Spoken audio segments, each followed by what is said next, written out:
Some of the different valuation models used to determine the valuation of a football club. The comparable companies analysis. This model involves identifying publicly traded football clubs that are similar to the club being valued. Key financial and operational metrics such as revenue, profitability, market capitalization, and multiples are compared to estimate the valuation of the club in question.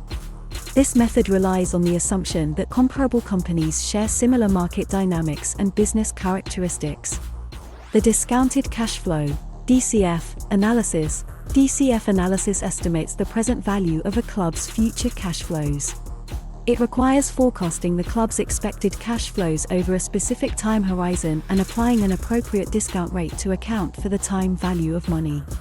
The resulting net present value represents the valuation. DCF analysis provides a comprehensive view of a club's financial performance and potential, but it heavily relies on accurate and reliable cash flow projections.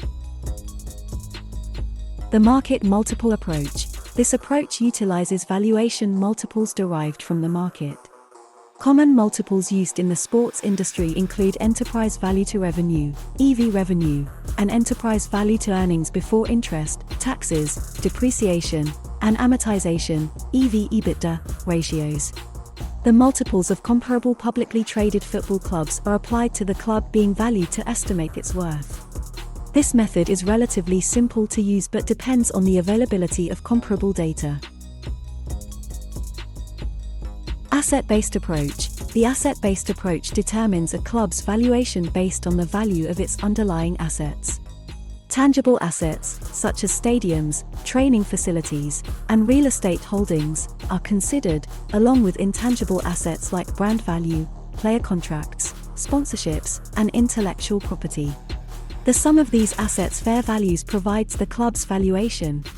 However, this approach may not fully capture the club's potential future earnings. Revenue multiples. This model focuses on revenue-based multiples to determine a club's valuation. It involves applying a revenue multiple to the club's annual revenue, derived from comparable club transactions or market observations. The valuation is calculated by multiplying the revenue multiple by the club's revenue.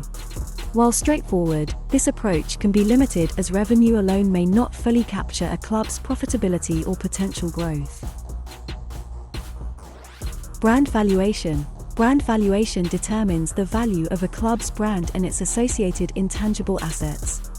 It involves analyzing factors such as brand recognition, fan base, sponsorship deals, merchandising, and media presence.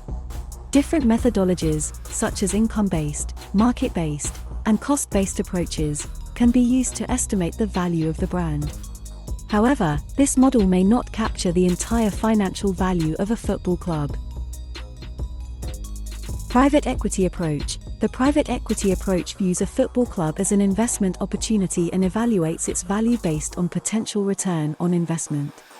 It involves assessing the club's financial performance, growth prospects, market position, and potential revenue streams. This approach is commonly used by potential investors looking to acquire a club. It's important to note that no single valuation model is universally considered the best or most realistic. The choice of valuation model depends on various factors, including the purpose of the valuation, the availability of data, the specific characteristics of the club, and the preferences of the valuator. Often, a combination of multiple models and professional judgment is used to arrive at a comprehensive and realistic valuation. Thanks for watching. Don't forget to subscribe and hit the bell.